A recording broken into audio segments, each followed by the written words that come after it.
Good morning, my friends. Okay, today's lesson is slavery in the modern world.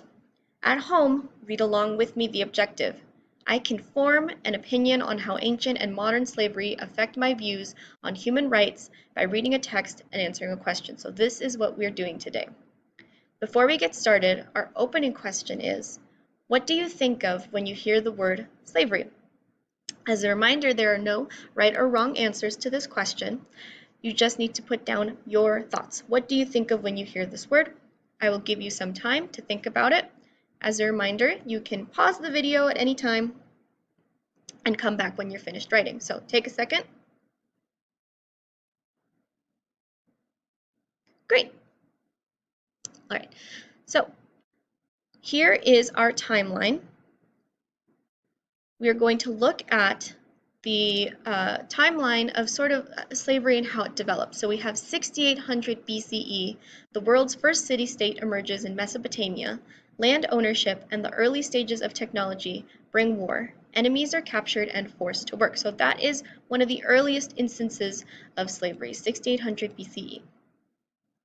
1500 BCE, the origins of the caste system in India. So remember, we talked about the caste system in our close read. So this is the origin. 120 CE, Roman military campaigns capture slaves by the thousands. Some estimate the population of Rome is more than half slaves. So 50% of the population is slave or enslaved. 1000 CE, slavery is a normal practice in England's rural agricultural economy as poor workers place themselves and their families in a form of debt bondage to landowners. Basically, they are living on the land, so they owe money to the landowners since they don't own the land, and they have to work it and pay that money to the landowner. So that is debt bondage. 1865 CE, the United States makes slavery illegal. A civil war ensues. And 2007 CE, Mauritania is the last country to abolish slavery. However, slavery continues to exist through extortion. So 2007, not that long ago, was the last time slavery was abolished. Wild. Directions for today. So the questions for today, because remember, we want to look at the questions first before we start the reading. Number 1, what methods do traffickers use to trick people into slavery? Number 2, what common items often use slave labor in their production or creation? Number 3, in what way does slavery play a part in the world economy? Number 4, based on the text, what can we do to help this problem? And we can do stuff to help this problem. Number 5, how does modern-day slavery affect your view on human rights? In other words, in your opinion, do the ends, cheap clothes and having the newest technology, justify the means, modern-day slavery? So think back to our lesson on ends justifying the means. Is it fair to continue the practice of modern-day slavery in order for all of us to have cheap clothes and the newest technology? Don't answer that yet. I want you to read through this first, think back to our previous lessons. This you will do at the end on your own. And I want you to use examples from the text to support your answer, whether yes, the ends justify the means or no. So this is an on your own question. Looking back at question 1, are there any words here that you think would help us when we're looking for the answer? What methods do traffickers use to trick people into slavery? Yes, great job. We are looking at the word traffickers. So traffickers are people who, in this case, they take other people and they sell them into slavery. Let's start our reading. A global problem. Today, slavery is illegal in almost every country, yet it continues to exist all over the world, including in the US. According to some estimates, 58,000 people are enslaved throughout the nation. Many of them are domestic workers, including housekeepers. A domestic worker is someone that works in the home, so maybe like a live-in maid or Yeah, housekeepers or a nanny, live-in nanny. Okay. The exact number of slaves in each country is unclear because human traffickers, I'm going to highlight that word, operate in the shadows, so in secret. But the majority of the world's slaves, nearly 60%, are thought to be just in 5 countries: India, China, Pakistan, Bangladesh, and Uzbekistan. Now that doesn't mean that slavery only exists in these countries. That just means that in these countries it is the most visible to us. In those nations, hundreds of millions of people live in poor communities without economic opportunities or access to proper schooling. That makes them easy prey for human traffickers who lure them into slavery with false promises of a good job and a better life. Sometimes parents are tricked into selling their own kids. Traffickers often promise the children will get an education and earn money to send back home. But once the kids have left their village, they're put to work in factories, mines, homes, fields, restaurants, and hotels. They aren't allowed to go to school, see their friends, or play outside. Looking back at question 1, what methods do traffickers use to trick people into slavery? First things first, we want to restate our question, right? Our racist strategy, how would I do that? Yes, very good. The methods traffickers use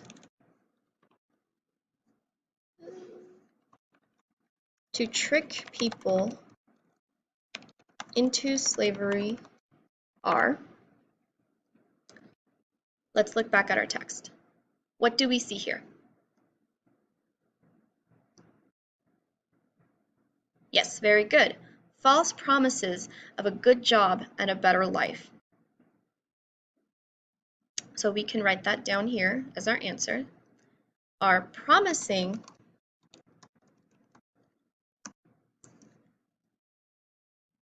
good jobs and a better life.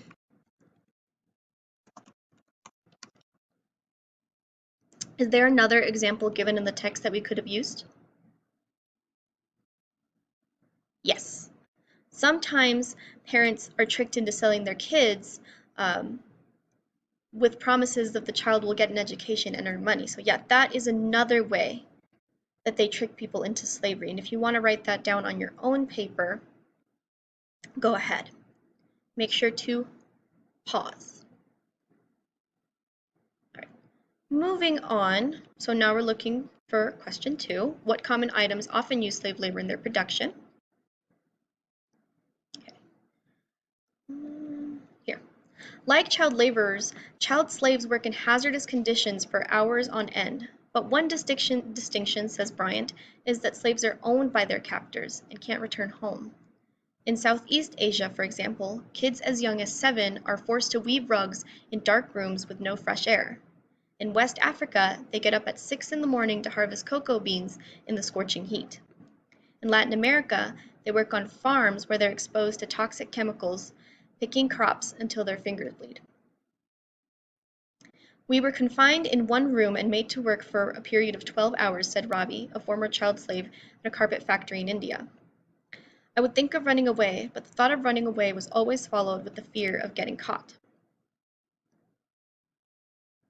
Let's move on to this section, wiping out child slavery. Anti-slavery advocates say that ending forced labor will require a global effort. That's because modern-day slavery is driven in part by a worldwide demand for cheap labor, which allows companies to produce inexpensive goods. Those products, clothes, sneakers, and electronics, for example, are thought to be sold around the world, including in the US. And then we can see this section at the bottom, made by slaves. So let's look at that section. Every year, the government of Uzbekistan forces kids as young as 10 to pick cotton. Materials in phones and other electronics are mined by slaves in the Democratic Republic of Congo. And here, about half of all packaged goods in the US supermarket, including shampoo, soap, and bread, contain palm oil, which is processed by slaves in Malaysia, India, and other countries. So, how do I answer question 2? Starting with what? Yes. Common items that often use slave labor are, and then you can list them off. So what are some of the things that we read about? Soap, yes. Shampoo, yes. Bread, sneakers. What else? What is something that we all have in this room? Or almost all? Phones. Yeah, electronics, like a computer. So these are the common items. So, in what way does slavery play a part in the world economy? Can we answer that question yet? Have we seen in what way slavery plays a part in the world economy? So, how do we start it? Yes, slavery plays a part in the world economy by, very good, by being part of the creation process for goods. Great job, guys. So let's keep reading. Okay. But experts say that some progress has been made. In recent years, government humanitarian groups and other organizations have increased funding to help end slavery worldwide. Many countries have also strengthened anti-slavery laws and increased penalties for human traffickers. In addition, several companies have pledged to end the use of slave labor in the making of their products. Mars, Ferrero, and other chocolate manufacturers recently promised to eliminate slavery on farms that supply their cocoa by 2020. In recent years, more than 250 retailers, including Gap, H&M, and American Eagle, have agreed not to buy cotton harvested by child slaves in Uzbekistan. Now let's look at this one. Kids working for change. Millions of kids around the world have begun to do their part as well. The 100 Million Campaign, a global youth-driven effort to end abuses against children, was recently launched in Washington, D.C. It aims to mobilize 100 million young people worldwide to fight on the behalf of millions of exploited kids around the globe, including those trapped in slavery. The 5-year campaign has kicked off in India, Bangladesh, and Brazil, and will soon begin in dozens of other countries. It says, you can help below. Let's look at that one. You can help. Demand changed. Conduct research online to find out whether companies you support use child labor in their supply chains. And if they do, contact them via social media and urge them to do their part to help. Raise awareness. Spread the word online with the hashtag 100million and show your support.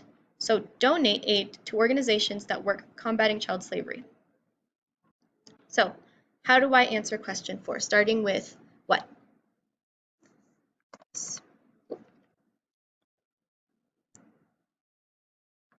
Based on the text,